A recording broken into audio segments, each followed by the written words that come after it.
It's time to get your champagne wishes and caviar dreams. Welcome inside the Hall of Fame. Now, can you dig that? Boom!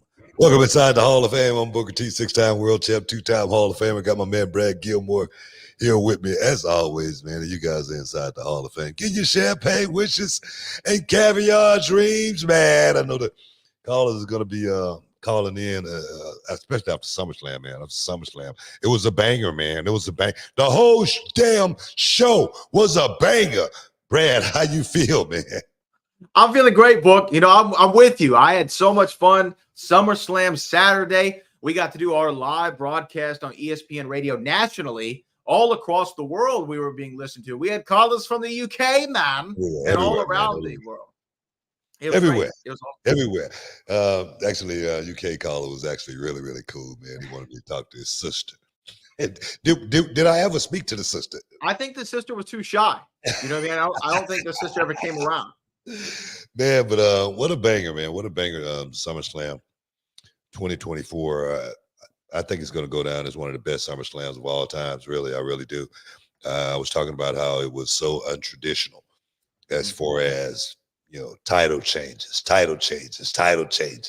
You know, Liv Morgan actually holding on. I don't think anybody saw that. Dominic Mysterio turning the way he did. It just was so. Roman Reigns making his return. I just don't think everybody could foresee everything that was going to happen at SummerSlam. But I want to give everybody, man, all the cast and all the crew, a big pat on the back because they did a hell of a job. SummerSlam 2024 was it's a thing that I say it's all killer, no filler, right? It was great from the beginning all the way to the end. Yeah, I agree. And the thing is, when the show started, it kind of like, oh my God, what are you hitting? Are you hitting stuff over there? Oh, my bad. Yeah, the way it started, it seemed like it started at a slow pace. And it seemed like it just picked up from there. You know how I always talk about how a show has got to go, on a certain level. It just can't, start all the way up and then level off and then go down and then go back up. It's got to have a certain trajectory to it. And I feel like SummerSlam this year, all the way to the main event, it had a certain trajectory that led you all the way to the top, man. And it dropped you off at the end of the night. And I think everybody left that stadium, actually 55 plus 57 plus, left pretty damn happy, I would imagine. Well, I think that there's no way that you could have watched that show and then gone, that sucked. SummerSlam this year sucked. Nobody was saying that. Nobody was saying. Yeah, I had a signing on Sunday, and I was talking to some of the guys, and what I was talking about was, I don't care where you wrestle in the world. I don't care if it's New Japan. I don't care if it's TNA, AEW. I don't care what organization, reality wrestling. I don't care what organization it is. If you're a wrestler and you got a heartbeat, you wanted to be a part of something like that. I'm serious. You want to be a part of something like that at least one time. I'm serious because the adrenaline, you can feel it in the air, man. You can really feel it in the air. You watch that crowd, and it seemed like that crowd was totally, I'm talking about totally engaged from match one all the way to the end of the night. And that's really, really hard to do. Even at Reality Wrestling, when we have our monthly shows, it's so hard to keep those fans in those seats throughout the night because they're going to see their guy, and a lot of times they're going to get up and roll up out of there after they see their guy. But Right. when you got a damn good show, they're going to stay there to the end, and they're going to support Reality Wrestling. We're working on our 8th sellout, and this one right here. I just want to throw that out there. But nah, man, they did a hell of a job keeping those fans engaged. We definitely want to hear what you had to think about SummerSlam. You, the people, that's what this show is all about. So super chat in what you thought of SummerSlam or anything specifically you want Booker and I to go over. I see some coming in already, and we definitely will talk about the event that was the biggest party in the summer and what the implications moving forward are going to be. I know we have Bash in Berlin at the end of this month. We're going into Survivor Series, War Games that's going to be going on, I think, in Vancouver, Canada is where that event's going to be happening. So we're really excited about that. But I feel like we do need to do a couple plugs up here up top because you did mention Reality Wrestling working on our 8th consecutive sellout. Not only our 8th consecutive sellout, but our 10th annual Summer of Champions event. Summer Champions 10 will emanate from the Walker, Texas Lawyer Arena on this Saturday, August the 10th. Tickets available at realitywrestling.com. And this is the brand new Walker, Texas Lawyer Arena. And when I say the brand new, it's not the one that was here in January. This is another brand new Walker, Texas Lawyer Arena. It's been fully reconstructed, reconfigured, additional seating added, new entryway, new sign, everything. And when I say everything, what do you think I mean by that, Book? Every damn thing is what you mean by. No, man, I've been Say this too, because you wouldn't mind me saying this. Not only are we going to have all new things going on at the Walker, Texas Lawyer Arena, new paint, new entryway, new seating, new sign. Also at Summer Champions 10, we're going to have new championships for Reality of Wrestling that we're really excited to share with the people because these things, Booker, you've seen them, I've seen them. They're gorgeous. Actually, I'm going to be doing a special photo shoot on Wednesday to make sure I display all the belts on social media to let the fans see exactly what Reality of Wrestling is doing. We're doing big things, like Brad say. The construction crew is definitely in the building right now. I've been getting my hands dirty early this morning, as well as late in the evening as well. But it's a beautiful thing. It's a beautiful thing when it's yours. It's a special thing when you put the work in. And right now, all of my guys at Reality Wrestling, they have been putting the work in, getting ready for Summer Champions 10, the biggest party of the summer in Houston. I just had to throw that in there. But it's going to be an awesome Saturday night, as well as on Friday, before Summer Champions, you're going to be doing a ribbon cutting for the grand opening of the Walker, Texas Lawyer Arena. Right now we got over 100 people that's going to be there. That's our RSVP. So we're looking, even including the mayor. So we're excited about Friday as well. Food will be catered by Texas Roadhouse too, guys. So you better get in there. You better get in there and get you some. So I'm not going to eat any breakfast. As well as they're going to cater on Saturday as well. Texas Roadhouse is going to cater on Saturday for the boys. So the boys going to be able to eat hearty before they actually get out in the middle of that ring and do their thing. So I'm so excited about this weekend. It don't get no bigger than Summer Champions for us. Christmas Chaos is pretty big as well. But for the summer leading up to Christmas Chaos, this is it, man. This is it right now. Tickets are sold out. But Charmel put 75 more out. I think they went after that. We're going to only have standing room only. But guys, get to 9300 M&F Lowry Expressway. You'll see the big sign with Reality of Wrestling, Walker, Texas Lawyer. You might even see me. Show up, guys. Show up. It's going to be a hell of a night. It's going to be a hell of a night. I want to give a big shout out to M Music, who said he's flying in from Reno, Nevada to make it to Summer of Champions 10. So It is a can't miss show, not only for the locals here in Houston, but from all over the country. You got to come see Reality Wrestling live and in living color. And again, I'm excited for that ribbon cutting on Friday. I'm excited for reality wrestling Saturday night.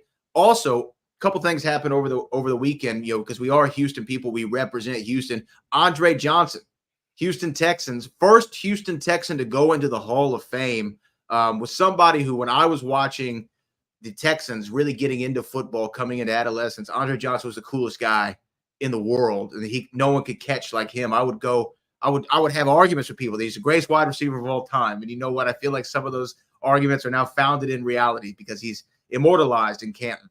No, man, some of the stuff he would do on that field as far as catching that ball, you probably don't remember Fred Biletnikoff, but Fred Biletnikoff, he played for the Oakland Raiders back in the day, and he used to put this stuff on his fingertips called stickum, and no matter how he would touch that ball, he would catch it, no matter what. And that's the way Andre Johnson was. You thought he had stickum on his hands the way he would catch that ball out on that field. Definitely deserving of being a Hall of Fame. Congratulations to Andre Johnson. Yeah, and also it's happened in the news couple weeks back, but I feel like as lifelong Houstonians, we have to also acknowledge the passing of the great Congresswoman Sheila Jackson Lee, whose body was lying in state last week and had visits from the president, the vice president, several, big names coming to show their respects to somebody who's a congresswoman. As long as I was alive, book, like that name, Sheila Jackson Lee, was always around, and I just want to pay my respects. No doubt. Sheila Jackson Lee did so much for this city, man, so much for so many people. And I must say, Kamala Harris did a hell of a job eulogizing. It was touching. It was definitely touching. And Sheila Jackson Lee, definitely, she's going to be missed, man. She's going to be missed. She should have been the governor.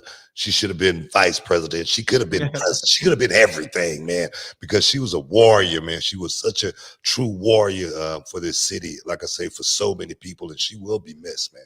She will be missed. And last but not least, big shout out to the GOAT, Simone Biles, H-Town representative, going out there in Paris, man, showing up and showing out. Couple of golds, a silver, a few other things coming home just because of the greatest gymnast, male or female, of all time. Of all time, man. Of all time. Congratulations, Simone Biles. We got to take a break. Stick around. You're in the Hall of Fame. Back in a minute. Oh, yeah. Can you dig it, sucker. And this episode is sponsored by Blue Chew. Guys, let's talk about it. Let's talk about sex. Hey, you remember when you was always ready to go? I'm talking about strapping the rocket on it, man. Going straight to the moon. I'm talking about getting it done. If you want that extra confidence, I got something for you. Listen up.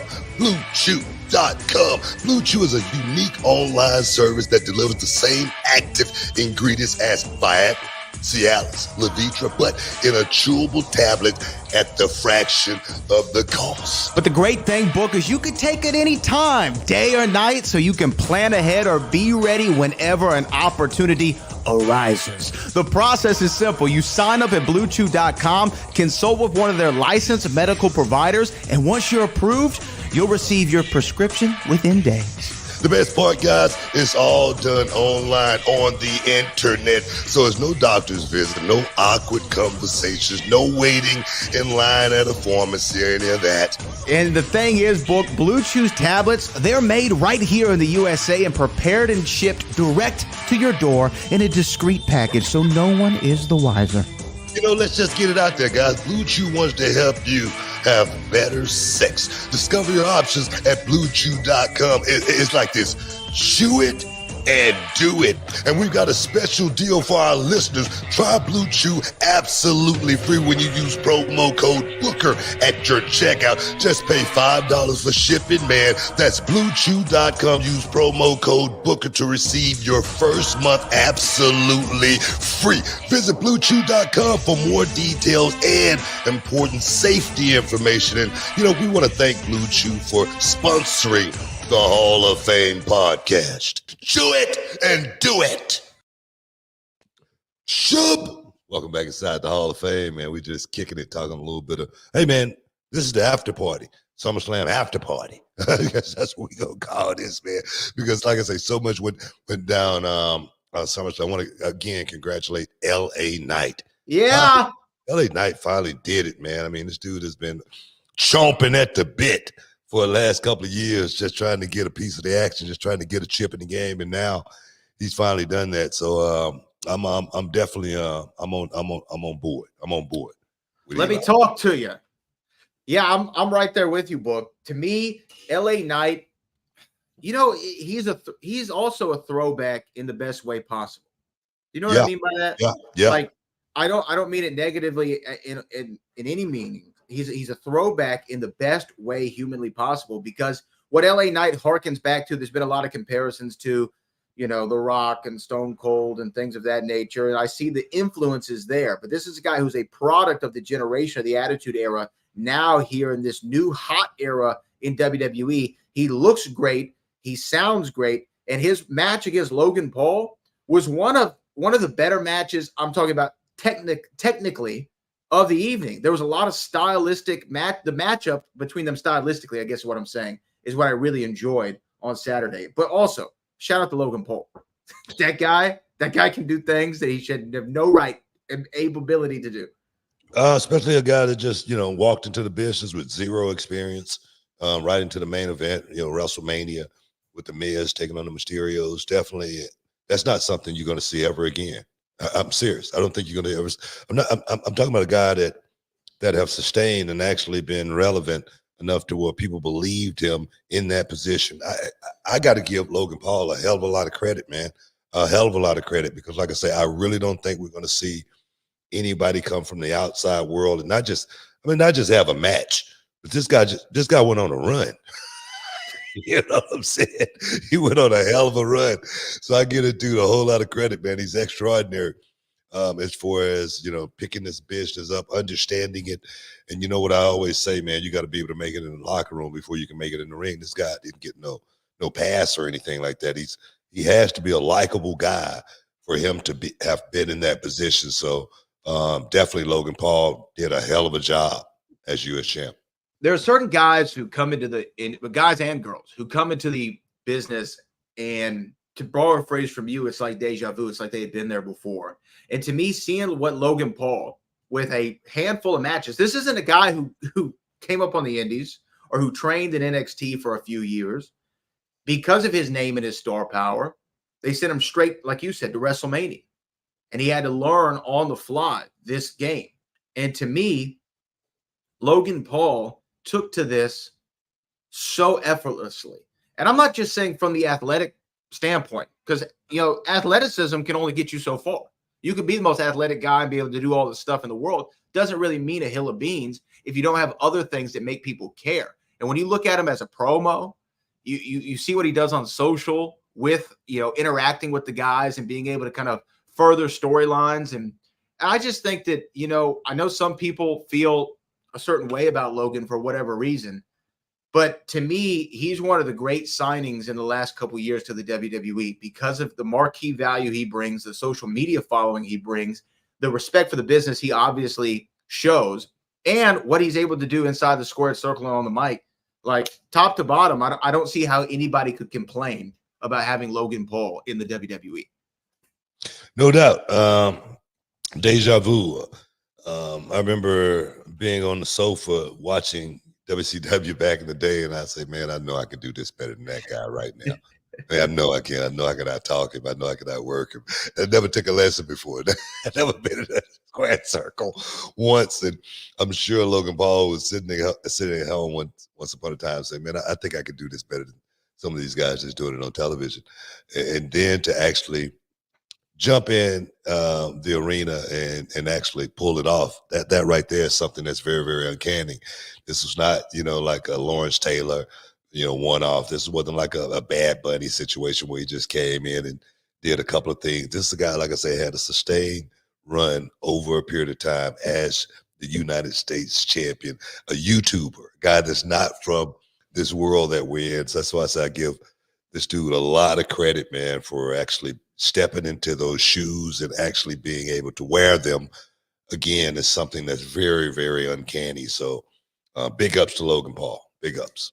And I liked it, like I said, I like the stylistic matchup between him and LA Knight. I'm sure they're going to go their separate ways for now, but I wouldn't mind seeing them back again. And when we go from one title change, we do have to talk about the other one. We got to talk about Britt Baker putting it on Sami Zayn, who I know you're a big Sami Zayn guy. I'm a big Sami Zayn fan. Braun Breaker went in there, beat him in about 5.5 minutes, and became the new Intercontinental Champion. To me, this guy has megastar written all over him. Braun is fantastic, I think, right now, and I'm excited to see kind of where he goes with being the Intercontinental Champion, a title that you've held before. Yeah. I wonder if that was one of those moments, when you get in the ring, you got 10 to 12, and then all of a sudden you send them home. Let's get them up out of it. It did seem a little rushed, like the time, yeah. Yeah, so I was just wondering, if the time got cut or something on that. But I think the right person won that match. I think it's time for Braun Breaker to actually, get the rub and actually be put in that position where he is looked at as a megastar. And that's the one thing I think WWE is doing really, really good as of late, and that's create megastars like they did back in the day. It was a plethora of women that would come through that curtain that you were going to go crazy for. It was a plethora of men that would come through that curtain, walk down that aisle that you was going to go crazy for. And I think now they really are in tune to creating stars, opposed to it's all about the brand. At one point, it had got to where it was just about the brand, but now I'm getting that feeling again. I'm really beginning to get that feeling. I could be wrong, but I'm feeling something, and I'm thinking that's what it is. I think that you're absolutely right. When you look at what they were able to do with Roman Reigns and his run, Cody Rhodes so far, just if you look at those two guys are not just, they're the guys who wrestle for the WWE. Those guys are known within pop culture. People know who Cody and Roman are from the level that WWE has promoted them to, and they're not the only ones, right? I mean, you see people doing the yeet in soccer games and basketball games. Jimmy Uso has established himself as a star in and out of the business. Bianca Belair has established herself as a star in and out of the business. Like you said, men and women. And to me, it's incredible. And now with the addition of guys like Gunther, females like Tiffany Stratton, you're going to be seeing so much more of that. Even, going, into the NXT bag, just like with Thea Hill and Roxanne Perez, you can see those two, they're going to be stars before they get there. They're household names before they get there. And I think that's what WWE has been doing a hell of a job as of late, creating stars the way they created stars back in the day. So tell me this, going to Braun Breaker, what do you want to see from him in this Intercontinental Championship run? What does he need to do while he has that title to really take his game to the next level? Well, what I always say, as far as being the champion, it's the hardest job you're ever going to have. Being the champion is the hardest job you're ever going to have. That's why when I see guys like, a Bailey, a Becky Lynch, a Roman Reigns, in that position, you know what I always go back to? They got to be able to trust you. They got to be able to trust you to do just about everything, make the towns, to do the promo work, their own sales, but then also go in there and have bangers every time you go out there and work. And the thing is, I always talk about Roman Reigns being champion, and I always talk about all the guys that work with Roman Reigns walk away a better person, a better wrestler. And it shows. It shows. Braun Breaker's going to have to figure out how to create that same thing if he wants to have that legacy like I think he's going to have. Psychology is everything, being able to go out there and perform and make everybody look better than anybody else can make them look. That's what Braun Breaker's going to have to think about in this championship run. Yeah, I'm looking forward to it because he's been intensity personified since he came to the main roster, and you can tell when WWE has somebody earmarked for big things. You could tell just for certain things that we don't even have to talk about, but you could just tell that he's earmarked for big things. And so right now, I think Braun just needs to stay the course, continue to do what he has been doing, work on the craft, do all the cliche things that we say, but doing those things are going to set him up to when he needs to elevate himself from the Intercontinental title picture to a World Heavyweight title picture, which I see for him in the future. There's going to be more. And I'm excited to see what he does from a program perspective, who he goes up against next, because especially for somebody like Braun, it's just going to be interesting to see who they set him up with moving forward, because you have to really pick his opponents and pick those programs Matchmaking. in a certain way. You gotta match them. Yeah. Very, very important for Bron's career. We got to take a break, guys. Stick around. You're in the Hall of Fame, man. We'll be back in a minute. Hey there, beach babes and beach bros. Are you ready to soak up the summer vibes and strut out with your ultimate beach bod? Well, good news, because our friends over at Manscaped have got you covered from head to toe. Oh, yeah, Brad. We're talking about the Performance Package 5.0 Ultra, the all-in-one grooming kit that's a total game changer for your summer look, man. With Manscaped, you're not just grooming, you're unlocking confidence you need to turn heads this beach season. Oh, yes. That's right, Booker. And we're talking 10 million men worldwide who trust Manscaped. And because you're listening to us, you get a special deal. 20% off plus free shipping with the code Booker at manscaped.com. Let's make this summer your smoothest one yet. Man, let me tell you about the Lawnmower 5.0 Ultra. This bad boy got a summer makeover. It's waterproof, perfect for those splashy pool parties and beach hangouts. And don't get me started with the Weed Whacker 2.0 for those pesky nose and ear hairs. Oh, and after you trim, you've got to try the Crop Soother Ball Aftershave Lotion. Say goodbye to chafing and hello to comfort all day long. Plus, the Crop Preserver Anti-Chafing Ball Deodorant, absolute must-have for those hot, sunny days. Hey, and don't forget, every purchase comes with a little extra free Boxers 2.0 Midnight Bravo. Talk about comfort and style that fits like a dream. You're gonna love it, I guarantee. So what are you waiting for? Get 20% off plus free shipping with the code Booker at manscaped.com. That's 20% off with free shipping at manscaped.com and use the code Booker. Yeah, the summer sun is here to stay, so trust Manscaped and keep you looking and feeling cool. Jump on this deal, y'all, and stay groomed this summer with Manscaped. Your beach bod deserves the best. Welcome back inside the hall, man. I know we got some super chatters coming in, man. Do we need to take any early?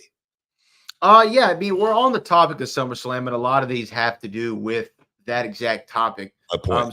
So we might as well just do a few things. So first off, we got to shout out to a new channel member, the Outcast. Who? Salute to you, Outcast. Don't mess with my little privates, man. Can't mess with them, man. This is from Eddie Kane, Maine. Boom! What do you guys think of Roman's return? Man, I loved it, but I thought it was a little premature, man. I thought Roman could have used a couple more weeks off, We have 4 months, But no, I didn't expect it. It was totally unexpected for me. I did not see that coming. It was a pleasant surprise, though. I'm seeing Roman back in the fold. Now Roman's playing a different role. For the fans are cheering for him. That's a little bit different. So I want to see how it play out. But I was excited. And not only cheer for him, because he's been a babyface before. He's actually been a babyface for the majority of his career in the WWE. But this time, they're going to cheer for him in a different fashion. It's going to be more organic than it was before. Because you remember, there was a Roman rejection. There was a Roman rejection period from the fans. Same thing that John Cena went through for a moment in time where, hey, we know that this guy's awesome. We know that you really see a lot in this guy, and you're giving it to us before we want him, right? Like, let him cook. It's like I think you used to say, it's like cooking a good roux. You gotta let it sit and simmer. You can't just go ahead and do it quick. You can't put that roux in the microwave. You burn it up. You burn it up. You're gonna burn it up, and that's what they were trying to do with Roman Reigns initially. And then the heel turn happens at SummerSlam 2020, and he goes on this great run and becomes a tribal chief. And now they got to a point where he was so good at being bad, we gotta cheer for him. And he's gonna have this organic babyface run that I think a lot of people are excited about. And not only am I just saying that and throwing stuff out there and have a lot of hot air, listen to this. Roman Reigns generated $800,000 worth of revenue for WWE within 2 hours of his return at SummerSlam. Soon after Roman made his return, WWE announced a new customized belt for sale. It was a Roman Reigns Championship title. WWE only had 1,316 at the days of his run, each costing $600. All of them were sold within 2 hours of his return. So hey, do the math. That's 800 grand. Hell of a return. I'm serious, man. Hell of a return on Roman Reigns getting back in the fold. So yeah, man, we got to be thinking about that kind of stuff too at Reality Wrestling when that kind of stuff happens. Man, since we got a belt maker now, we got to be. Yeah, I'm just saying. That's another story. That's another conversation. But no, man. Roman Reigns back is big. Is big by any means. It's huge. What's next? Yeah, massive thing. We're excited to see kind of where he and Solo go end up, and of course Jacob Fatu. You know, we're trying to find out what's going on with him. Around the boot right now, right? You heard about that, huh? I saw him in a boot. Now here's the thing. I heard it might be part of the story. Could be, because here's all I'm going to say is I hope that there's nothing wrong. Let me say that first. If there is something wrong, I hope that he comes back as fast as he can, but as slow as he must. Yeah. But when at the spot on the table in SummerSlam, this is my conspiracy tinfoil hat. It looks like he sells the knee, right? When he hits the table. Uh-huh. So if it's the knee, why do you have a boot on your foot? You know what I'm saying? Well, I know the foot bone's connected to the knee bone, but I don't know if one causes you to have a boot. I don't know, man. Maybe his foot might have landed, funny. It could have tweaked it. I'm saying it could be legit. I'm serious. I have no idea. It turned his ankle or something. That's one thing I had a problem with. Throughout my career was rolling my ankle. But no, you never know, man. I don't know. I've never seen Jacob Fatu hurt. This guy has always been, like I say, he's always been like indestructible. Seemed like you could do anything to this guy. I was so worried about him before he signed that WWE contract because he was doing like something crazy. He did like a cartwheel backflip over the top rope moonsault. I'm serious. On one of these shows, I don't know what show it was on, but when I saw that, I immediately called him and I say, "Bro, what the hell are you thinking? What are you doing?" So now for him to be banged up, that right there is totally out of the ordinary for Jacob Fatu. Yes, it's not something that we're used to seeing from him. So we do hope that he is okay and fine, and that we're going to see him defend his newly won WWE Tag Team Championships. By the way, we should give him a big shout out for that as well. Yeah. You're going to have to look up that one day. You ain't got to do it now. That like I said, cartwheel, backflip, moonsault over the top rope to the floor. He's look. We saw him. You want to talk about Summer Champions coming up? We saw him at Summer Champions 9, where he had had the match of the night with Ruthless Ryan Davidson for the Texas Championship in front of a sold-out, record-breaking crowd at the Humble Civic Center of, I believe, 1,073. I believe it was. But he was incredible that night. Incredible. Everybody was talking about that match. That was the car ride home match. Man, all that was great. You remember when Jacob Fatu and Ryan Davidson went after it? Oh man, that was so awesome. That was that match. So we know the power of Fatu, and we've seen him. I've seen him get banged up before in a match, and like a Timex, he takes a licking and keeps on ticking. Right? Yeah, man. Yeah, seriously. So anyhow, let's go to our next super chat again. If you have anything you want to say about SummerSlam, please chat it in now. This comes from our man Cali Toenail. Cali Toenail says, "What did I say?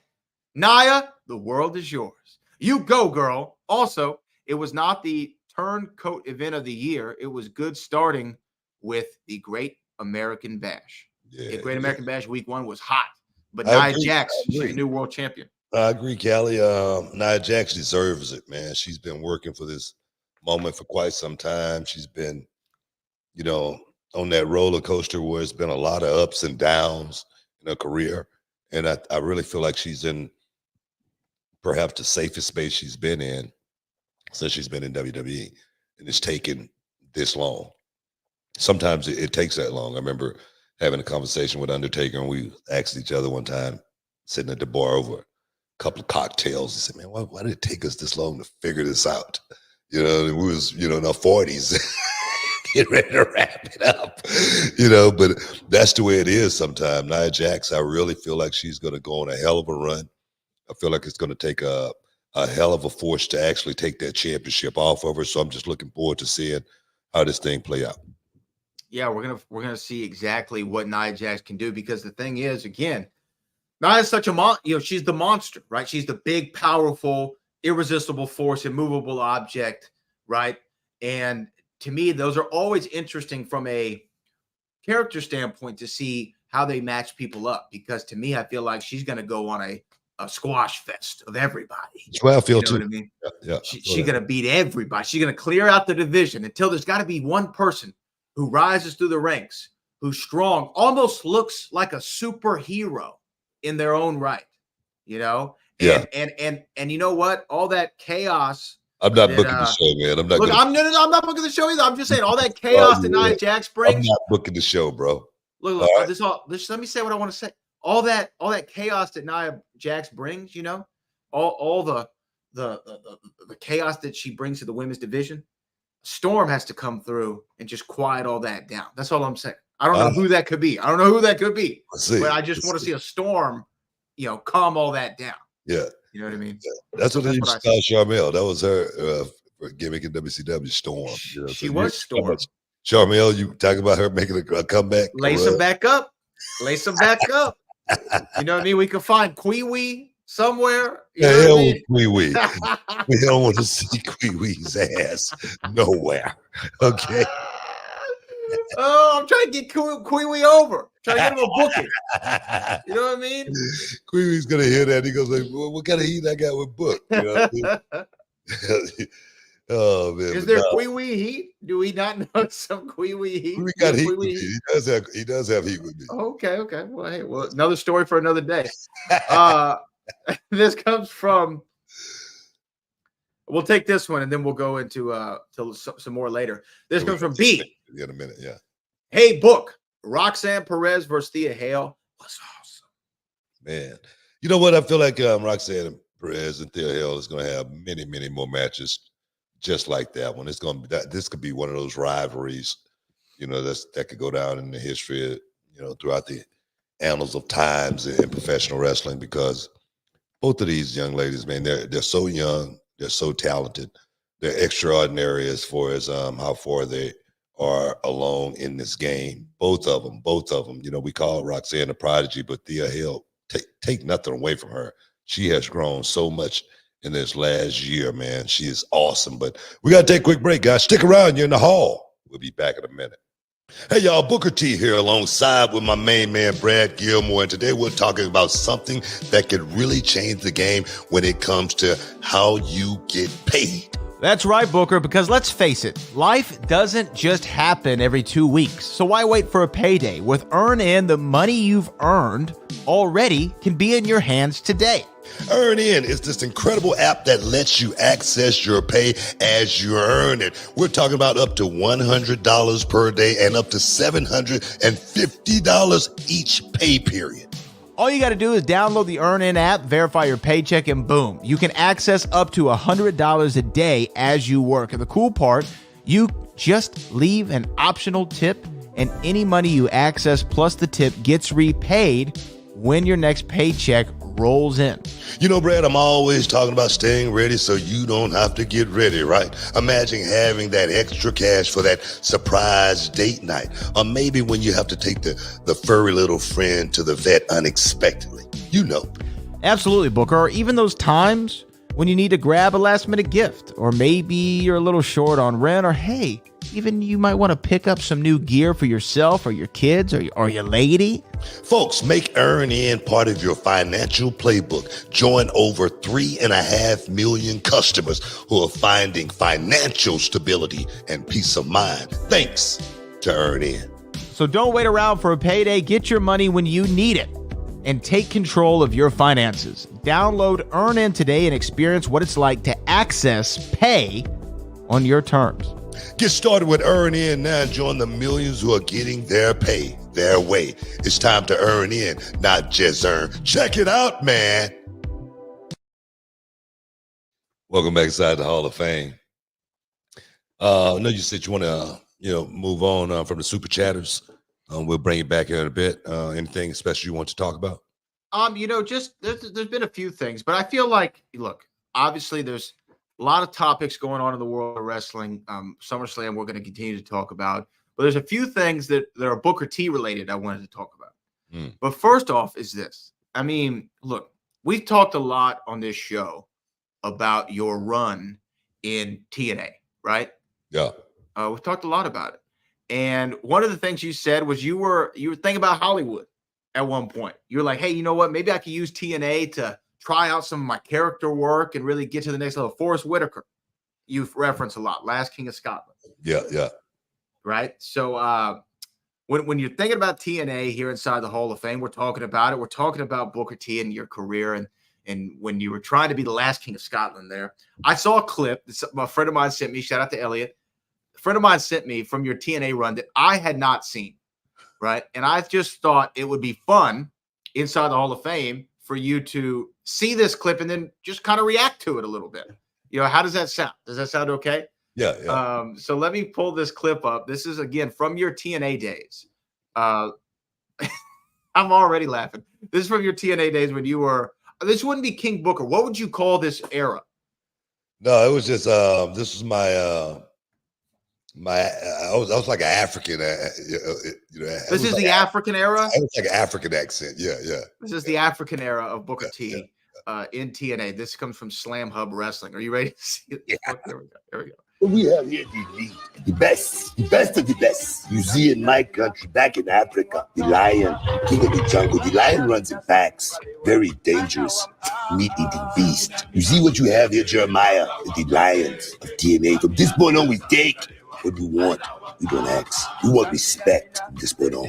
This business has always been about three things: money, power, and respect. Respect. Joe gave me no respect. Respect. Joe gave Scott Hall no respect. Respect. This business was built on honor, dignity, and respect. Respect. Look around this room.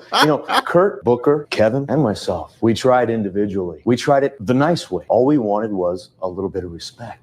You see, Jeremiah, what we have here.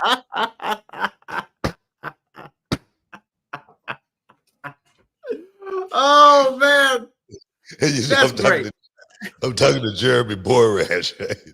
I call him Jeremiah.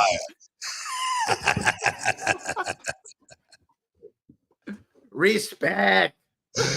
Oh, man. So let me ask you a few questions on that. Scott Steiner and I doing Eeny, Meeny, Miny, Mo was funny too, man. That was a really funny one. No, and that was a great one. I've seen that one. I had not seen this respect promo before. Yeah. You were on it before Birdman was on it. I mean, you brought the respect gimmick full on and full effect. So tell me, how do the boys not pop? How do you not break them when Kevin's cutting this serious promo and you're just going, respect? I'm gonna tell you, man. I don't know what the hell I was thinking at that time.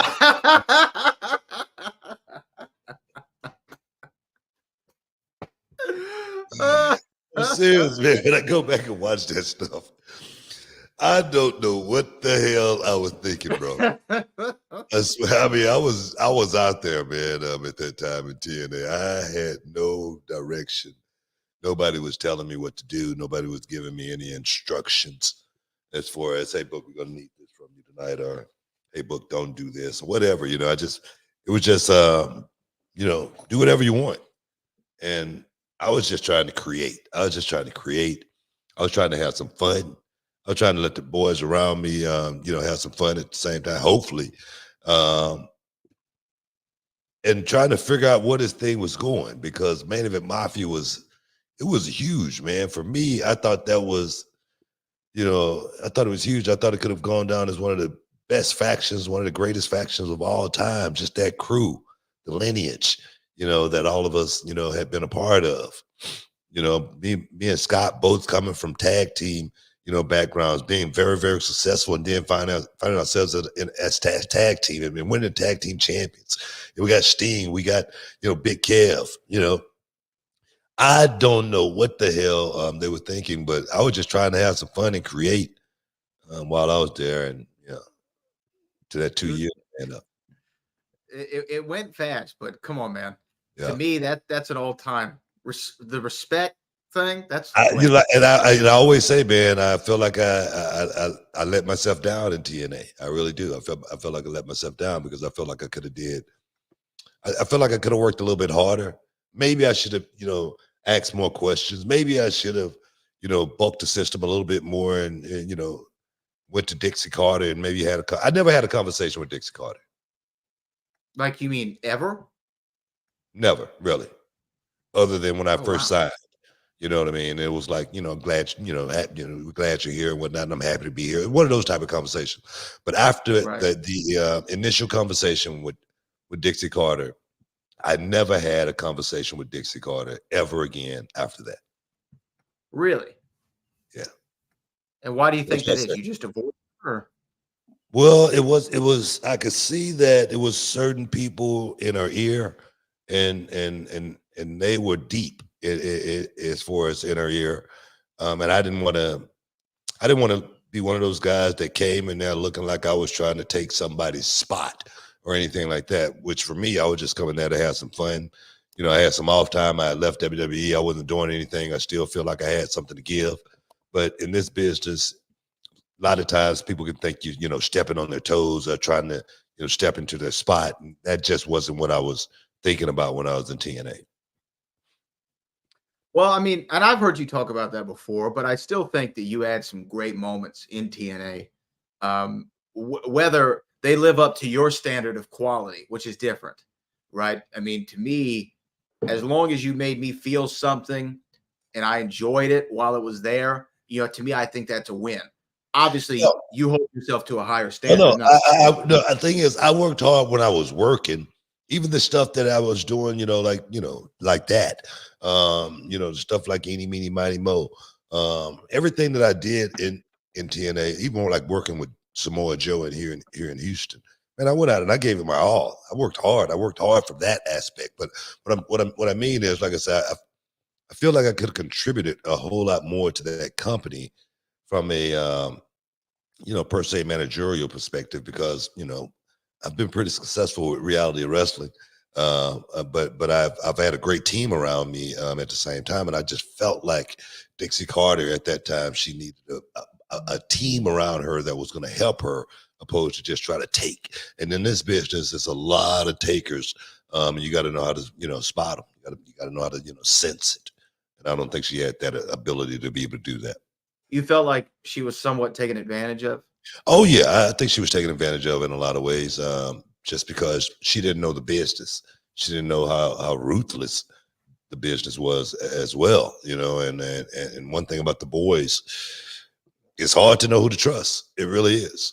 Yeah. Yeah, the boys sometimes, we talked about in the death of WCW or who killed WCW. Sometimes, the boys, for better or for worse, are going to look out for the boys. And sometimes that's just the way this industry goes. It's part of the game. It really is. It's just part of the game. You hear about me talking about guys going over to AEW. I say, what are they going to do? What are you going to do? You're going to go pick that check. Go pick up a check. Hey, man, it's just part of it. And, I've been able to deal with that. I've been able to deal with that and, walk those lines. But in TNA, I just felt like, I don't know, maybe I was lazy. Maybe I just didn't care about, putting myself in that position. Maybe I just want to come to work, do my job, and go home. Yeah. Well, and if you did, that's what your job is. The contract doesn't say we're going to pay you X, X, and X for you to do your job and go above and beyond. Yeah, that's true. And so I'm saying like that, know that your character is to go above and beyond.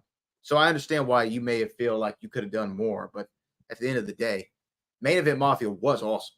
It was. I think we could still be selling T-shirts right now, though. Yes. I remember the Main Event Mafia Austin T-shirt that is still one of the top sellers in the company. and I'm sure he's still making a nice grip off of it. Main Event Mafia could have been in that same vein, man. We could have been in that same sense. I mean, it could have gone down as literally one of the greatest. Actually, NWO shirts still selling right now to this day. Mm-hmm. Main Event Mafia could have been that if it would have been managed properly. Yeah. And to me, that's one of the unfortunate things that happened in TNA was there was a lot of mismanagement, you know, and we're seeing that all over the place. You know, there's a lot of things sometimes when you're growing at such an exponential rate and they have so much top talent. Like, just think about it. You, Scott, Sharmell, Kevin, Kurt Angle, Sting. Guess what all 6 of you are? Hall of Famers. Hall of Famers, baby. All of the Main Event Mafia is in the Hall of Fame. And when you have that much talent and you're growing quickly and you're trying to get television done, you're trying to get your infrastructure done, I can understand why some things are, for better or for worse, looked over. And to me, that was the sad thing about TNA is when they had all that magic at that one time, they couldn't just kick it into 4th gear. Hey, man. It's just part of the game. Just part of the game of wrestling. But we're in the Hall of Fame, man. We're in the Hall of Fame. We got to take a quick break. Stick around. We'll be back in a minute. Hey everybody, Brad Gilmore here with the one and only Booker T, and today we're not just talking about wrestling, we're talking about something that's changed the game for both of us personally, and that's Mando Whole Body Deodorant. Yeah, that's right, Brad. You know, the most valuable thing in the world could be that #1 draft pick or home field advantage throughout the playoffs, but you know what? Second time. Absolutely, Book, and let me tell you, managing body odor, that used to eat up a lot of time. Always worrying about it, especially around midday, but not anymore since we started using Mando. Yeah, but tell them why, Brad. Well, Mando isn't like those other deodorants that just mask the odor with heavy fragrances. Mando stops odor at the source. It blocks bacteria on your skin from breaking down sweat, which, by the way, is what really causes that BO. And it's clinically proven to control that odor for up to 72 hours.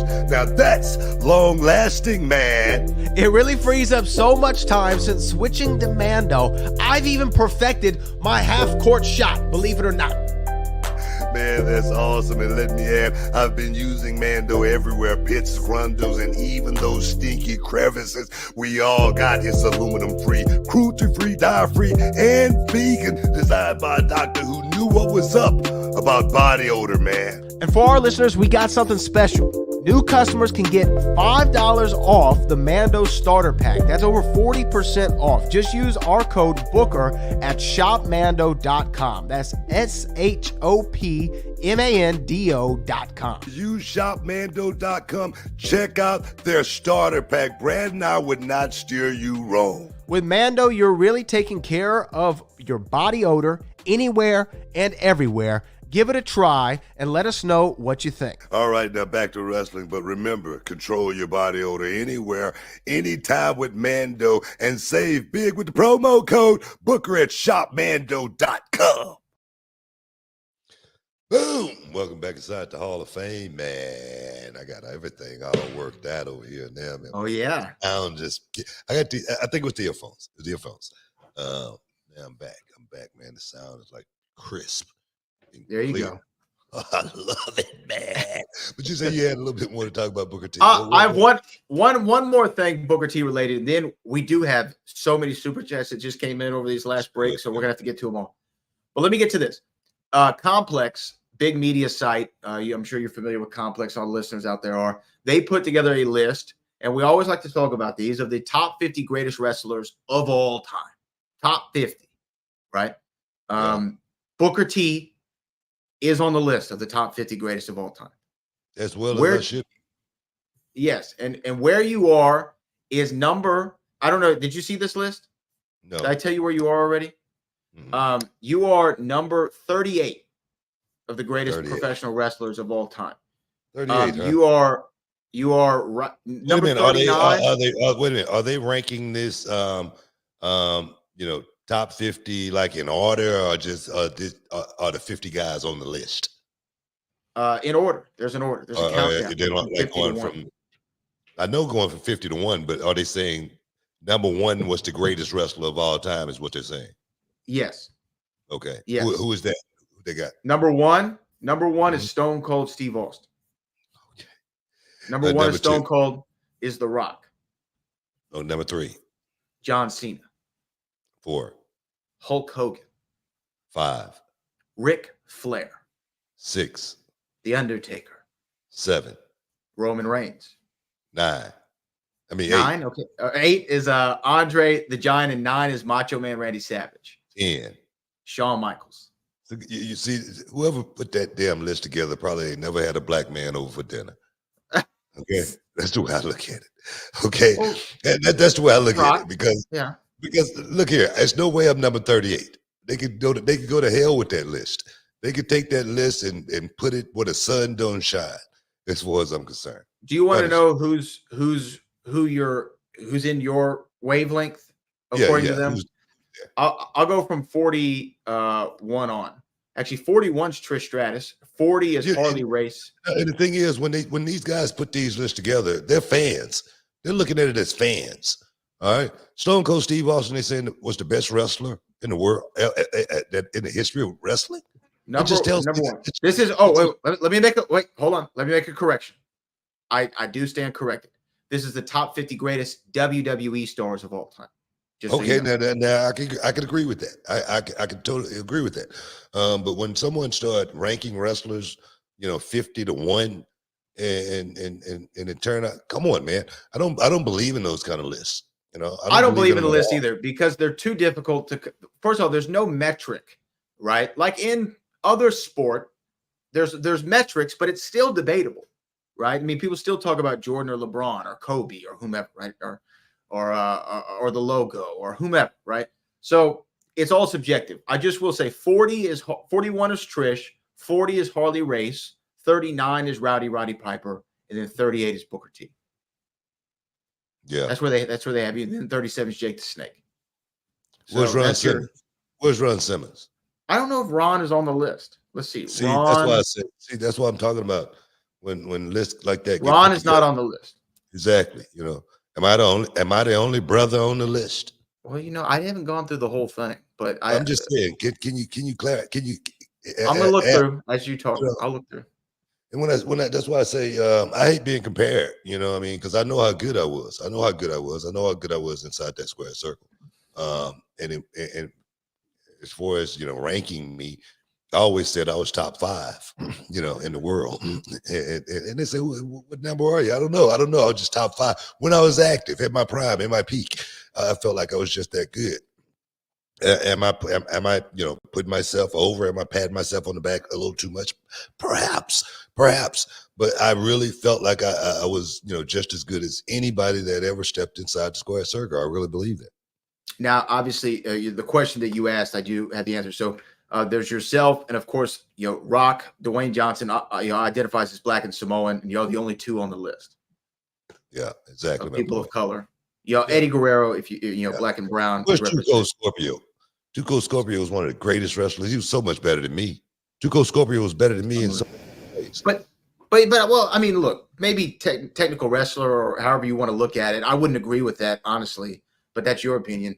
But I don't think that it's even doubtable that your career and accolades and surpassed that of Too Cold. And that's no disrespect to Too Cold. I'm just saying, like, if I'm looking at it objectively, we talk about best wrestlers. We're not talking about entertainers. If we talk about that might be there. I don't know what they're. If we talk about wrestling, I never felt like I was that great of a wrestler. I thought I was pretty good, but I thought I was a much better entertainer than I was a wrestler. I felt like I was a much more of a showman than a wrestler, just because I never played in that realm before. I'd never been a wrestler before, other than training to actually do it. So for me, when I look at lists like that, for me, I just say, for instance, where's Steamboat at on that list? Let me find Ricky. I know Ricky's on the list. Ricky made the list. I know. And where's Savage at on that list? Savage is number 9. Ricky Steamboat's number 33. And the thing is, I mean, I look at a guy like Savage, and when we're talking about best wrestlers, that dude would be somewhere in the top 5 for me. I think he'd be number 1. Exactly my point. Exactly my point. He would definitely be nowhere near 10. Macho Man Savage, as good of a wrestler this guy was. Are you kidding me? When people put lists together like that, like I said, they're doing it like as fans. All right. Give me a bunch of writers to compilate who, should be 1 through 50, opposed to some fan, talking about their childhood dreams. Right. Yeah. Yeah. I hear you. And to me, there's a great argument. Look, these things you can argue till the cows come home, right? But as I've talked to you before about, and we did this on someone else's show, I believe, but to me, they always talk about Mount Rushmore, who's the greatest or who's the top 5, dead or alive, or what have you. But I don't just say this. I would have this argument if I never knew you. Like Booker T is in a different class, all of his own. I said, you're not Mount Rushmore, you're the Lincoln Memorial. Because no one's done everything that you've been able to do, from a singles competitor, opening match, last match, middle match, singles tag, babyface heel, commentator, promo, entertaining, technical ability, babyface heel, utility man. I was a utility guy. I can do it all. I got a tool for every situation, no matter what it is, man. No, so my thing is and the thing is, I try not to get caught up in that kind of stuff. Because I hear it a whole lot, people say, who's on the Mount Rushmore and stuff like that. My name never really comes up in those conversations. Just because I get it. I understand it. I was an anomaly in the business. I wasn't, most likely to succeed when I first got into the business. I wasn't the guy that came along and everybody pointed at him and said, man, we're going to put the rocket on him and send him straight to the moon. Man, I took the damn keys to the damn rocket and just jumped in it. You know what I mean? And just took off and went straight to the freaking moon. That's what happened with me. Nothing was given to me. I had to work my ass off for everything. And the thing is, am I bitter about that? Hell no, man. I really, appreciate the way I came up, because in WCW, my brother and I, we started at the bottom. We started all the way at the bottom of WCW, making less money than perhaps most of the guys that were signed to WCW under contract. And that's no joke. That's no joke. That's serious talk. But at the end of the day, I closed WCW down. U.S. champ, heavyweight champ. Nobody can take that away from me. Nobody can ever take that away from me. And nobody else can say they did that but me. Nobody. You know what I mean? So as far as, where I rank in this business, these son of guns better start putting some respect on my name, because Booker T was just that damn good inside the square circle. I give myself a pat on the back. Respect. All right, give this man respect. That's what we're asking for. Damn it. Hey man, I hate to even have to get upset. I understand. But I think these suckers out there need to start putting more respect on my name for what I did for this business. But it's interesting. I've never really made this comparison until right now, and I know we're about to come up against a break, but I'll just tease them with this. If you were to compare Booker T to one other person in the history of the business, who would y'all compare him to? And I'll tell y'all who I would on the other side of the break. All right. You're in the Hall of Fame, man. Stick around. We'll be back in a minute. Can you dig it, sucker? All right, everyone, it's Booker T and Brad Gilmore here, and we've got something exciting for all you sports, comedy, music, and theater fans out there. We're talking about Game Time, the fastest, easiest way to get your hands on tickets to your favorite events. That's right, Book. We love all those spontaneous, unforgettable moments, and Game Time is here to make them happen. Whether it's a last-minute decision to see a game or a sudden urge to catch a live show, Game Time has got you you covered, giving fans access to tickets even at the last minute in over 60 cities across the United States and Canada. Hey guys, this ain't about getting in. This is about getting the best seats in the house. With Game Time, you can see images of your seat before you buy it. So no surprises there, guys. You can score tickets swiftly. Skip the line, guys. Just dive straight into the moment. Absolutely. And listen to this. Game Time guarantees the best prices. Find tickets in the same section in a row for less elsewhere. Game Time will give you a credit of 110% of the difference. So there's no reason to wait, bro. So whether it's the thrill of the game, the laughter of the comedy, the rhythm of the music, or the drama of the theater, guys, don't let the opportunity skip by. Choose Game Time. Grab your tickets and just enjoy the moment. Live should be spontaneous books, so guys, don't miss out. Check out Game Time now on their app or at gametime.co. That's gametime.co. Take the guesswork out of buying tickets with Game Time. Just download the Game Time app, create an account, and use the code BOOKER for $20 off your first purchase. Terms apply. Lowest price guarantee. Oh, yes. Boom! Welcome back inside the Hall of Fame. We back, man. Where we going, man? Where we going? I know we still got super chatters. Let's hit them. Let's get them in. Yeah, let's get them in. I just want to say the one person. My bad. Who is that? If I would compare you to anybody in the business, right? Just think about it before I tell you. Just think about like entertaining on the mic, right? As a good guy or a bad guy. Yeah. Great in ring, memorable finish, could work in the opening match or the main event, right? Mm-hmm. So to me, if I were to compare you to one person in the entire business, memorable entrance, by the way, memorable catchphrases, great gear, part of anybody in the business, it is the Macho Man, Randy Savage. It's the only real comparison I could come up with. If I'm like, who does Booker T most like in the history of the business? It would be Macho Man Randy Savage. I can agree with that. Just because Macho's a guy that I emulated. He was a guy that I wanted to be like. I wanted to be just like Mach. Mach went out and performed at the highest level. He made you feel something.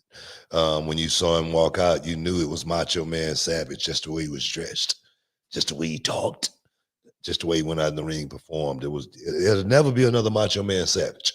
So I could take that comparison and totally be happy with that. So I appreciate that, seriously. And the Cali Toenail said that the person he would compare you to is Mr. Perfect, which is also interesting because you were going to be Mr. Perfect in WCW. That was a Kurt Hennig idea that never came to fruition, but you were going to be the new Mr. Perfect.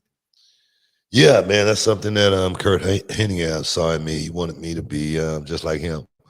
That guy that was, the best guy on the roster, so talented that he could pretty much go out there and do anything in any arena, basketball, football, golf, no matter what it is. We didn't get a chance to do it, but for Kurt Hennig, for Mr. Perfect to think of me that way, it was enough said. He didn't have to say anything. I didn't have to do the angle. Just him thinking that way of me, man, made me feel a certain way about that dude, man. I miss him. I miss Kurt so much, man. Such a good dude. Yeah, no, Kurt Hennig obviously was, you knew him on a personal level, but for me, such a good dude, man. Such a good dude. Mr. Perfect was awesome. Mr. Perfect was all, and the Perfect Plex brother couldn't get any better than it.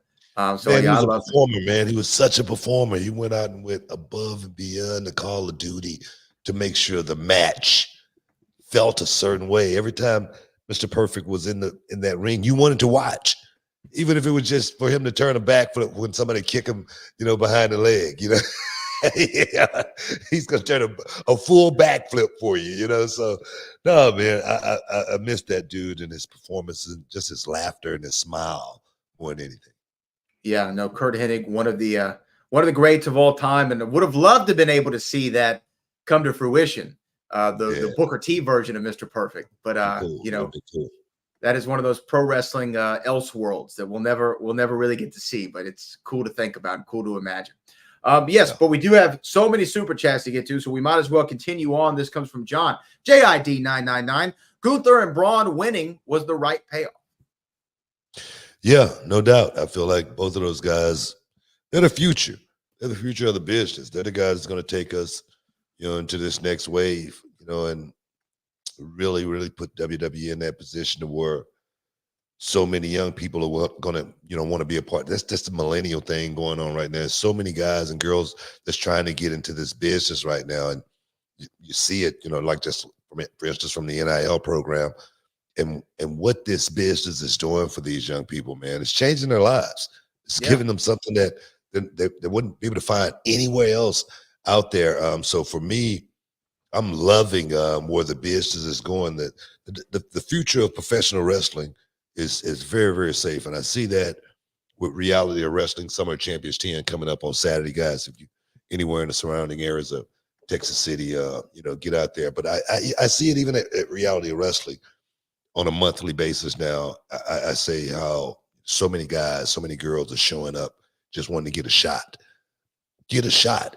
at changing their lives. Because I can tell you this business can truly change your life, because I'm a perfect example of a kid who came from the street, who came from nothing, and this business totally gave me everything. So I'm loving where the business is going right now, and Braun and Gunther is at the forefront. Yeah, guys like that are, as you said, the future of this industry. And I love the match that Gunther and Damian Priest had at SummerSlam. I thought it was the match of the night, honestly. And so I'm looking forward to seeing what his world title reign is going to be, because if he set a record 666 days as the Intercontinental Champion, just wait, brother. We could be on who can be in for a long one. We will. By the time we get to your third Hall of Fame induction, he'll still be a champion, right? Yeah. Virgil Dawkins says, hey, Book and Brad, we had a lot of title changes at SummerSlam. Do you feel like short title runs affect the wrestler's momentum? That is true. So 3 of the 4 titles we saw change hands, those titles were won only 4 months ago at WrestleMania. That's Bayley, Gunther, and Sami Zayn. Everybody's trajectory is not the same. That's just the way it is, For sure. Look at me, for instance. I won 6. They all was pretty much, short runs. I didn't have a sustained year run. I don't think I had a 365-day run. I know I didn't. What am I talking about? but that's just the way it works. For me, it worked out perfectly fine, because I got a chance to remind people, hey man, I won it, 5 times. I could just keep rubbing it in. They don't think about how many, how long the run was. They don't think about it. They just know I won it, 5, 6 times, so for me, it's good either or. If you get a chance to have one of those sustained runs, like a Roman Reigns, like a Gunther, that's a rarity in this business today. And guys like Roman and guys like Gunther, that's a rarity as well. Yeah, of course. And to me, the other funny thing is, when you win it 6 times, it means you've also, you're currently not the champion, so you've lost it 6 times. Oh, yeah. It's just part of the game. You know what? That's competition, though. It's just competition. Yeah. It's the thrill of victory and the agony of defeat. And we got to be on both ends in order to be great. That's just part of it. Yeah, no, I agree. You got to lose to know how to win. Got to lose and know how to win. We got more super chats to get through, so we're going to continue to get through them. Vincent R says, hi, Hall of Fame. Now that we are more than halfway through 2024, who is your front runner for Women's Wrestler of the Year? I feel it's a 3-way race between Toni Storm, Jordynne Grace, and Roxanne Perez. I don't mind those candidates. I tell you what, that's three good ones. Because I'm gonna tell you right now, Roxanne Perez, she's been doing some damn good work over this last 6 months, especially since she turned heel, and now she's just free to go out and perform and be herself. She's been doing some really, really good work. Jordynne Grace, definitely. I haven't had a chance to see all the work Jordynne Grace has done, because she's in TNA. So I'm not going to sit here and pretend or anything like that. But I think those names are three good names. Toni Storm, she's been doing some good work as well, but I haven't really seen a whole lot of Toni Storm's work in the ring. Have you, Brad? Yeah. I mean, look, Toni is great. Obviously, Toni Storm is great at what she does. I'm talking about. I think. No. I know she could work, but I'm talking about. I saw her before. I'm talking about in AEW. Have you seen enough of her work in AEW to say, man, Toni Storm has been doing some really, really good matches? Yeah, I would say yes, but here's my caveat. I would say more so why she's in contention for Female Wrestler of the Year is because she's been able to have this outstanding character work. So she's gotten over. She's more known now than she's ever been. Yes. Let's just say that. Absolutely. So I can agree with you on that. Yeah. So anyway, those I don't mind any of those. I would throw in let's see, anybody I would throw in there. I would have threw in Becky Lynch. Becky Lynch, yeah. Oh, wait. I would have thrown in Becky Lynch. I would have three more. I'd have Becky Lynch on there. I'd have Rhea Ripley on there. And I would have just for this last couple months, you've got to put Liv in contention. Liv's been the conversation. Rhea hadn't done anything all year. Why would she be in it? What do you mean? What do you mean she hadn't done anything all year? She went on and she won the title at WrestleMania. But she hadn't done anything this year, though. She's been out. She's been on the shelf. She was on the shelf for just a couple months. What are you talking about? She was which one of her matches do you remember just memorable? At WrestleMania. Other than that. Against Becky. Other than that. This one against Liv just now. Come on, man. See, what do you mean? Strong. No, I wouldn't put. I wouldn't put Rhea Ripley on the list, just because she hadn't done enough work for me. But the rest, Roxanne Perez, Woman of the Year. Let's just put it hands down. Okay, I'm fine. And you look, no argument from me. We got to take a break. Stick around. You're in the Hall of Fame. We'll be back in a minute. Can you dig it, sucker? And this episode is sponsored by Blue Chew. Guys, let's talk about it. Let's talk about sex. Hey, you remember when you was always ready to go? I'm talking about strapping the rocket on it, man. Going straight to the moon. I'm talking about getting it done. If you want that extra confidence, I got something for you. Listen up.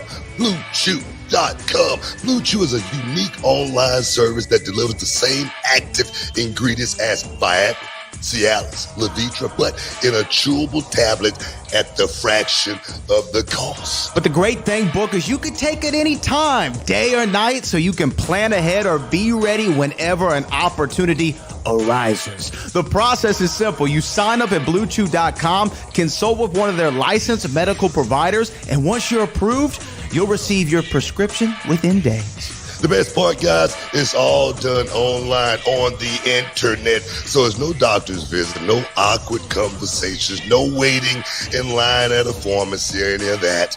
And the thing is, Book, Blue Chew's tablets, they're made right here in the USA and prepared and shipped direct to your door in a discreet package, so no one is the wiser. You know, let's just get it out there, guys. Blue Chew wants to help you have better sex. Discover your options at BlueChew.com. It's like this. Chew it and do it.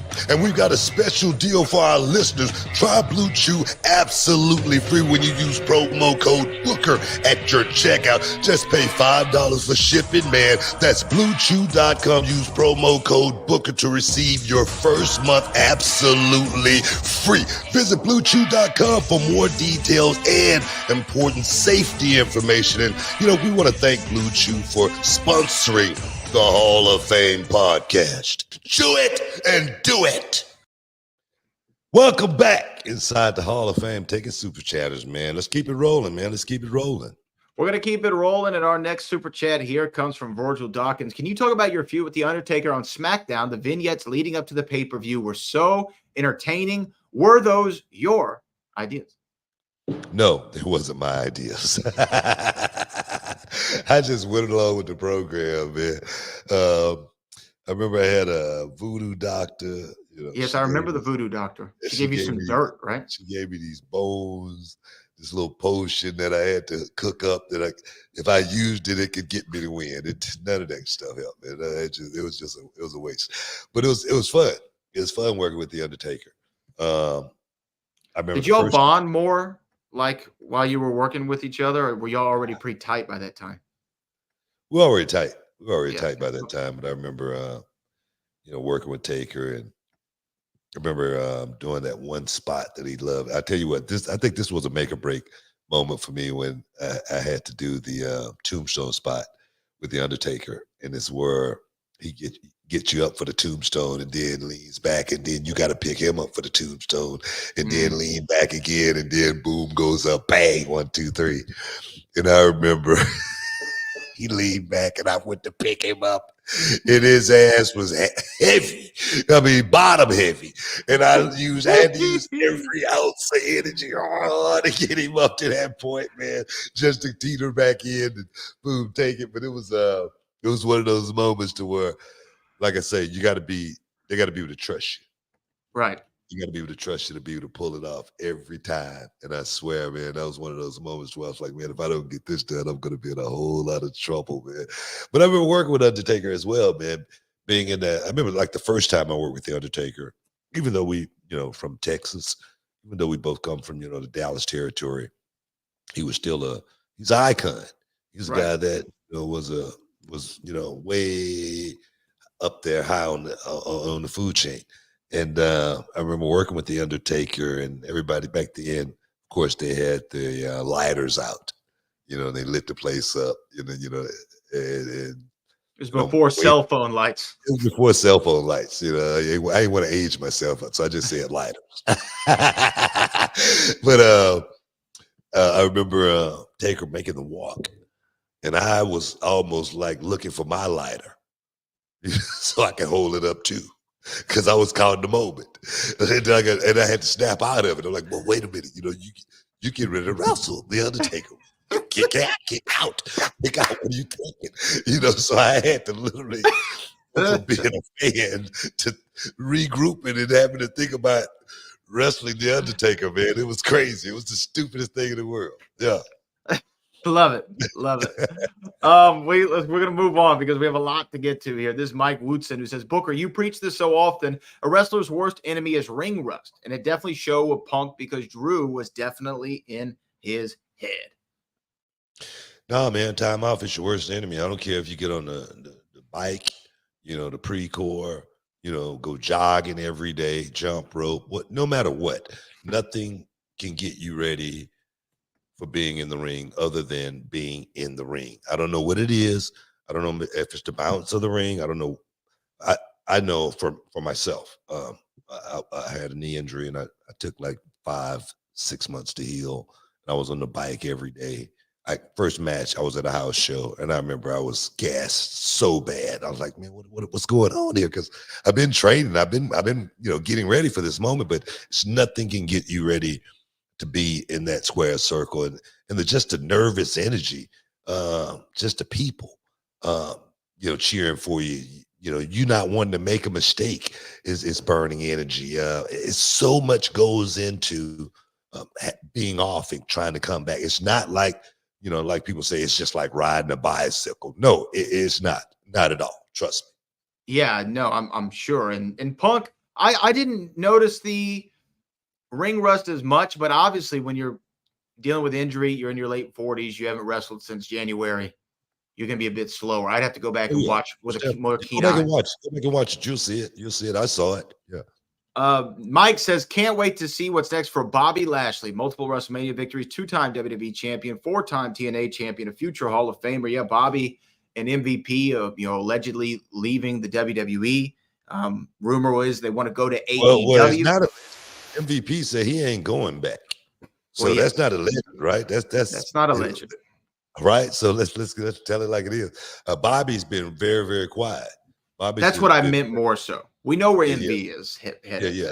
Bobby may he might get the contract. You never know, because I've been hearing other kind of rumors as far as Bobby Lashley. I heard the Ravishing Russian might be making it. It's a whole lot going on. So we'll find out as far as that go. But me personally, I'm hoping Bobby land on his feet, very, very soft. No matter where he goes, Bobby still got something to give to this business, and MVP has been great as far as being that manager, being that mouthpiece for guys at this stage of the game as well. Yeah, I love Bobby Lashley and MVP and just want to see them in a good spot. But Bobby, I agree. He's got more in the tank. I got a lot left in the tank. Bobby Lashley. Put in the work. Put in the work. King Rizzy says, your time at WCW produced so many memorable moments. Looking back, what was the most challenging aspect of transitioning from WCW to WWE, and how did it shape your career going forward?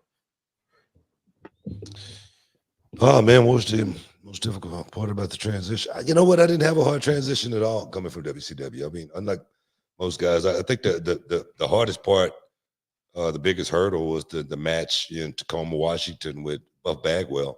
I guess that was, Right. a moment for me. But I've always looked at this business, even still to this day. I teach my students, everything you do is a test. Everything you do is a test. That night, I failed. I failed that night just because I've always felt like, man, I could work with a broomstick, man. You could be asleep and I still take you to the best match you ever had in your life. But that right. night, I just couldn't do it. I couldn't find it, and but I think I proved that I was worthy to be among those guys in the locker room, the greats of the WWE. I felt like I went out and proved myself. But as far as the transition go, it was relatively easy. Now, to me, we've talked a lot about it in length, but again, I can only imagine. I've heard Jericho characterized going from WWE to WCW as like going from Kansas in the Wizard of Oz to the Land of Oz. Like you go from black and white to this color, and everything's more vibrant and more. Yeah. Everything's bigger. Everything's bolder. Everything's faster. Like my intro in WCW, and then I get to WWE. Wow, man. I was like, good God, what is this, man? I was on fire, man. But it's a beautiful, beautiful thing. But I felt like I was ready for it. I felt like I was ready 100% to conquer the WWE. And I think I did a pretty good job. I don't think I conquered it, but I think I did a pretty good job. No, you did a hell of a job. Two-time Hall of Famer Mike Edwards says, ever since Dom grew out that mustache, he has been the true heartbreak kid. Both live in Rhea. Don't leave your girl around him. True player for real. Nah, man, it's something about guys like that, man. Women are attracted to guys like that. I don't know what it is. I truly don't know what it is. It's like Cher being attracted to Sonny Bono. Yeah. It's like, come on here. Are you Cher was a kidding big me? looker back in the day, and Sonny, Bro, not so much. I was like, what are you thinking, man? Come on here. But no, man, Dominic definitely has grown into the man that he is right now. He is truly doing a hell of a job. Eddie would be proud of that kid, even though, that's who he says his real dad is. Yes, exactly. We have 3 super chats left, but I do want to say one thing about Dom. Some at SummerSlam, he did something that I don't think I've ever seen before. Dom goes into the match. Dominic Mysterio is clearly a heel, right? And he goes into the match, and he's a heel, and then he turns heel in the match. Like I've never seen that happen before. He's a heel that turned heel again. I've never seen it happen. Yeah. Oh man, he's grown up, bro. He's definitely grown up. Seriously. So we have 3 more, and we'll try to get through all these real quick. Eddie Kane, Maine. Hi, guys. I saw the genetic nightmare Mike Anthony from Memphis Wrestling on your program a couple times. Do you think he can be a top star at the reality wrestling? No doubt. Mike Anthony is a guy that's definitely going to be in the program with reality wrestling going forward. He's got something. When he walks out the curtain, you feel something. Almost like Taz. When Taz walked out the curtain, you say, man, somebody's about to get it. You know what I mean? And that's what you feel with Mike Anthony. So, you're going to be seeing a lot of him in reality wrestling. Boom. Callie Toenail says Drew versus Punk went as it should, but Seth should have put on that bracelet, and Drew's happy and done right now. But I see a triple threat in theaters soon. I think the story is really going to be, yes, more with Drew and Seth. I do. I think there's a lot still on that meat on that bone. I feel that same way, and like Callie said, I feel like the right person won. Drew McIntyre won that match, and I think he needed that match more than anything just because he's on a roll right now. Win or lose, Drew has been on a roll, and he's doing his best work right now. I'm serious. I don't think we've seen a better version of Drew McIntyre than we're seeing right now at this point in time. It's the best that he's ever been. And our final one comes from Maddie, Mr. Marijuana. Okay. Booker, you and RVD are real G's. I'd love to smoke with you. Looking after my mom with Huntington's disease, wrestling has helped me more than ever. morning from West Australia. I'm not sure what the legality rules over there on West Australia, but we hope your mom recovers, man. Hey, man, Australia, man, there's smokers, man. There's smokers in Australia, dog. Catch me in Cali, bro. Catch me in Cali. We'll hook up. But no, man, I want to thank you. For the super chat, stepping inside the Hall of Fame, getting a little champagne, wishes, caviar, dreams, man. It's been awesome kicking it with you guys. But Summer Champions 10 is going down this weekend. Don't miss out. Don't get shut out. We're going to have a pre-show, a little kickoff show 30 minutes before the show. So make sure you tune in to Reality Wrestling. If you haven't downloaded the channel, make sure you do it, man. We're trying to get to 1 million subscribers. But Brad, for all the heavy lifting and all you guys, peace. We love you. And we out, man.